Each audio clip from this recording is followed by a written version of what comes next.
പക്ഷെ പറയുന്നത് ഇപ്പൊ ഒരു സെഡക്ഷൻ സെർവ് ചെയ്യണ ഒരു സീനാണെന്ന് വെച്ചാൽ അതിന്റെ ഒരു കണ്ടിന്യൂഷൻ എപ്പോഴും കിട്ടും നമുക്ക്, പ്രത്യേകിച്ച് ഫീമെയിൽ ഇനി അത് തന്നെ ആയിരിക്കും. ഇനി അങ്ങനെയുള്ള ആക്ടേഴ്സ് നമ്മൾ കണ്ടിട്ടുണ്ട്. അതായത് ഇവര് മാദകത്വമാണ് വരുന്നത് കിട്ടുന്ന വെച്ചാൽ പിന്നെ അങ്ങനെ കുറെ പടങ്ങളിൽ അവർ അത് തന്നെ ആയിരിക്കും. അത് എങ്ങനെ കട്ട് ചെയ്തു? പിന്നെ എനിക്ക് അങ്ങനെയൊന്നും വന്നിട്ടില്ല. എനിക്ക് അങ്ങനത്തെ സ്ക്രിപ്റ്റുകൾ പിന്നെ വന്നിട്ടില്ല, അല്ലെങ്കിൽ അങ്ങനത്തെ ഒരു സബ്ജക്ട് എൻ്റെ അടുത്ത് പറഞ്ഞിട്ടില്ല.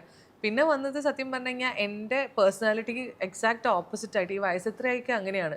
ഈവൺ ഇപ്പൊ ഈ കൂടുതൽ ചെയ്യുമ്പോൾ പോലും എൻ്റെ റിയൽ പേഴ്സണാലിറ്റീൻ്റെ ഒരു 20% ഒക്കെ ഈ ഒരു ഹിമ എന്ന് പറയുന്ന ക്യാരക്ടർ കഥാപാത്രം ഹിമ എന്താ ചെയ്യുന്നെന്നുള്ളത് കാണണമെങ്കിൽ നിങ്ങൾ പടം കാണണം.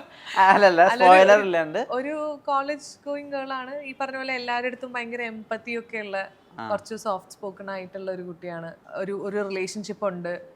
അതിനെ ബന്ധപ്പെടുത്തിയാണ് പിന്നെ അതിന്റെ കാര്യങ്ങളൊക്കെ മുന്നോട്ട് പോകുന്നത്. എനിക്ക് കൂടുതൽ പറയാനില്ല, അടി ഇപ്പൊ ഇവിടുന്ന് സൈഡിൽ നിന്ന് കിട്ടുന്നതുകൊണ്ട്. ബിബിൻ ചേട്ടാ, ഇപ്പം ഇതിന്റെ പോസ്റ്ററും ടൈറ്റിലും ബിബിൻ ചേട്ടന്റെ ലുക്കും എനിക്ക് പെട്ടെന്ന് ചാർലി ആയിട്ട് ഭയങ്കരമായിട്ട് സാമ്യം തോന്നി. കൂടുതൽ എഴുതിയതിന്റെ ടെക്സ്റ്റിന് വരെ കുറെ കിളികൾ, പൂക്കൾ. ബിബിന്റെ കിളിയാണ് പോയത്. ആൻഡ് കോസ്റ്റ്യൂംസ് ഓൾസോ ചാർലിന്ന് വന്നതിന് ശേഷമുള്ള അത്രയും കോസ്റ്റ്യൂംസ്, കുറെ ബീഡുള്ള ഇത് ബാൻഡുകള്.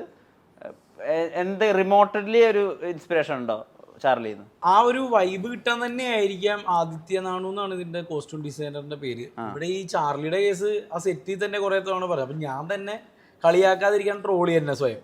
ദുൽഖർ സൽമാൻ ചെയ്തപ്പോ ചാർലി, പാവപ്പെട്ട ബിബിൻ ജോർജ് ചെയ്തപ്പോ ബാർലി. എന്റെ മോളില് ചിന്തിക്കുകയായിരുന്നു എന്ന് പറഞ്ഞിട്ട് സ്വയം ഞാൻ അവിടെ വെച്ച് തമാശ പറഞ്ഞത് അവസാനിപ്പിച്ചായിരുന്നു. കാരണം ഇല്ലെങ്കിൽ ഇതേപോലെ തോന്നിയറിയാം. ആ ക്യാരക്ടർ ഡിമാൻഡ് ചെയ്യുന്നുണ്ടത്. ആ ക്യാരക്ടർ ഒരു സെക്കൻഡ് ഹാഫിലേക്ക് വരുമ്പോൾ നമുക്ക് അതിന്റെ വലുപ്പം കാണാൻ പറ്റും. നമുക്ക് ആ ഡ്രസ്സ് ഇട്ടതിന്റെ ഞാനും ആലോചിച്ചിട്ടുണ്ട് എന്തിനാണ് എനിക്കിതൊരു സ്യൂട്ടാവാത്തതായിട്ടാണ് ആദ്യം തോന്നിയത്. പക്ഷെ ഡയറക്ടേഴ്സ് ഭയങ്കര ആത്മവിശ്വാസം തോന്നി, ഇത് ബെസ്റ്റാണ്, നല്ലതാണ്, നിങ്ങൾക്ക് ഇട്ടിട്ട് നല്ലതാണെന്ന് പറഞ്ഞു. അപ്പൊ എനിക്കിതിൽ ഞാൻ ചെയ്യുന്ന ക്യാരക്ടറിന് വേണ്ടിയിട്ട് ഇത്തിരി വണ്ണം ഞാൻ കൂട്ടിയായിരുന്നു. ഇത് നോർമലി എനിക്ക് എല്ലാ പടത്തിലൊക്കെ ഇത്തിരി വണ്ണം ഉണ്ട് ഇതിൽ. അത് ഞാൻ ആ ക്യാരക്ടറിന് വേണ്ടിയിട്ട് കൂട്ടിയതാണ്. അത് എന്തുകൊണ്ടാണെന്നുള്ളത് നിനക്ക് സിനിമ കഴിയുമ്പോൾ മനസ്സിലാവും എന്തുകൊണ്ടാണ് ആ ക്യാരക്ടറിന് ഇത്തിരി മസ്കുലർ കാര്യങ്ങളൊക്കെ വന്നതെന്നുള്ളത്. ബിബിൻ ചേട്ടൻ കഥ എഴുതുന്നുണ്ട്, സംവിധാനം ചെയ്തിട്ടുണ്ട്, പാട്ട് പാടുന്നുണ്ട്, ലിറിക്സ് എഴുതിയിട്ടുണ്ട് ഈ പടത്തില്. ഇത് വരുന്നത് ഒരു അത്യാവശ്യത്തിൽ നിന്നാണോ അതോ എനിക്ക് വേണ്ടി ചെയ്യാൻ ഞാൻ മാത്രമേ ഉള്ളൂ ആ ഐഡിയ എന്നാണോ? ഈ ബാക്കിയുള്ള കാര്യങ്ങളൊക്കെ എനിക്ക് ബോണസ് ആയിട്ട് കിട്ടിയ അഭിനയത്തിൽ മാത്രമാണ് എനിക്ക് വേണ്ടി ചെയ്യാൻ ഞാനേ ഉള്ളൂ എന്ന് എനിക്ക് തോന്നാറുള്ളത്. അങ്ങനെയാണ് എല്ലാ പ്രൊജക്റ്റുകളും വരവും പോക്കൊക്കെ കാണുമ്പോൾ നമുക്കറിയാം. അപ്പോൾ ഞാൻ കഴിഞ്ഞ ദിവസം പറഞ്ഞേ തമാശക്ക് പറഞ്ഞു എൻ്റെ എല്ലാ കാര്യവും നീ തമാശയായിട്ടേ കൂട്ടാവും ഓഡിയൻസും. ഞാൻ സരോജ് കുമാർ അല്ലേ, സരോജ് കുമാർ പട്ടാളത്തിൽ ചേർന്ന അവസ്ഥയുടെ എൻ്റെ എന്ന് പറയും. അത് ഒരുമിച്ച് ഇങ്ങനെ എല്ലാവരും വരും. ഞാൻ ആ വഴി മലയാള സിനിമ ആ വഴി ഇപ്പോൾ ഞാൻ പറഞ്ഞു കിട്ടിയത് നിനക്ക്. അങ്ങനെ തന്നെയാണ്. ബാക്കിയുള്ളതൊക്കെ എനിക്ക് ബോണസ് കിട്ടിയതാടാ. ഇനി ഞാൻ ഒരു സമയത്ത് പാട്ട് നിർത്തിയ ആളാണ്. പിന്നീട് എനിക്ക് മാർഗംകളി എന്ന് പറഞ്ഞ പടത്തിൽ വേറെ എബിൻ ചേട്ടൻ എഴുതി മ്യൂസിക് ചെയ്ത പാട്ട് ഗോപിച്ചേട്ടന് പ്രോഗ്രാം ചെയ്യണമായിരുന്നു.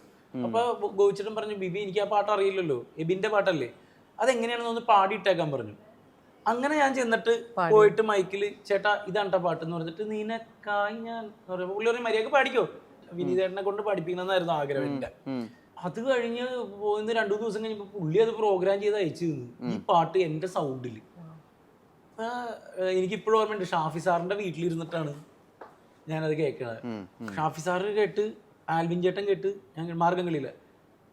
അപ്പം തന്നെ അവർ പറഞ്ഞു, എടാ ഇത് നീ തന്നെ പാടിയാൽ മതി, നല്ലതുണ്ടെന്ന്. അപ്പോൾ ഗോപിച്ചേട്ടൻ ഇങ്ങോട്ട് വിളിച്ചു. ഗോപിച്ചേട്ടൻ പറഞ്ഞു, ബിബിൻ അതിനൊരു സോളുണ്ടേ. അപ്പം എനിക്ക് ഞാനന്ന് പനിയായിട്ട് പാടിയതിൻ്റെ ഒക്കെ എല്ലാ പ്രശ്നങ്ങളും എനിക്ക് ഫീൽ ചെയ്യുന്നുണ്ട്.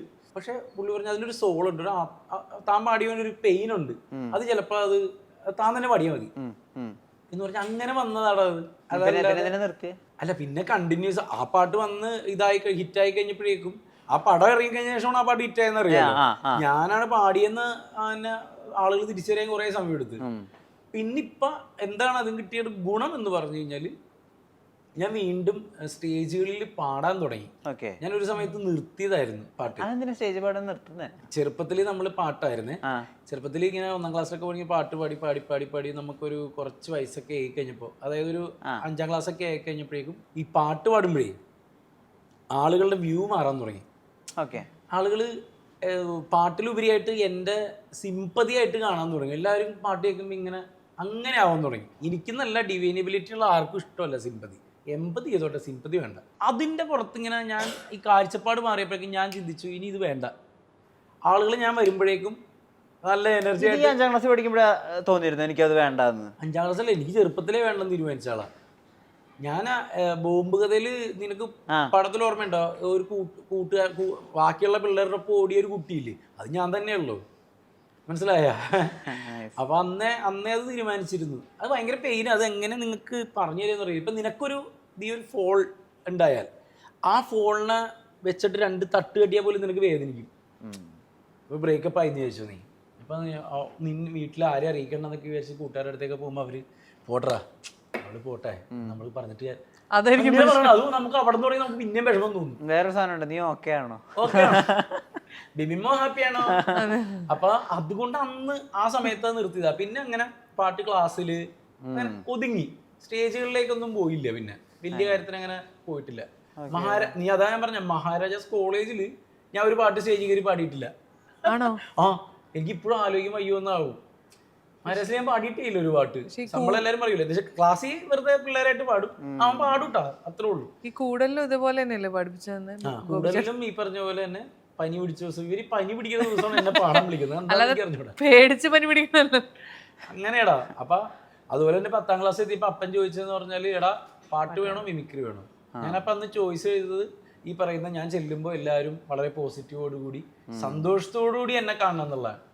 ഇപ്പൊ സ്കിറ്റ് കണ്ടു കഴിഞ്ഞാലും നമ്മളുടെ ആ പയ്യൻ ആ കാലും വെച്ചോണ്ട് കളിച്ചു എന്നുള്ളതല്ലാതെ അവൻ നന്നായിട്ട് കളിച്ചു എന്ന് കേൾക്കാനായിരുന്നു എനിക്കിഷ്ടം.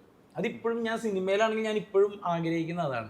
അതുകൊണ്ടാണ് എനിക്ക് ഒമർക്കനോട് ഭയങ്കര ഫസ്റ്റ് സിനിമ നമുക്കത് കഥയെ അങ്ങനെയായിരുന്നല്ലോടാ. പക്ഷെ ഞാൻ അത് കഴിഞ്ഞിട്ടുള്ളത് അങ്ങനെ ഒന്നും പിടിച്ചിട്ടില്ല. എന്നോട് മരിച്ചുപോയ സിദ്ദിഖ് സാറ് പറഞ്ഞിരുന്നു, പിന്നെ ഇനി നീ ആ കാലിന്റെ സംഭവം വെച്ചിട്ട് ചെയ്യരുത്, ഇത് കണ്ട് ട്യൂണാവണം ആളുകൾ.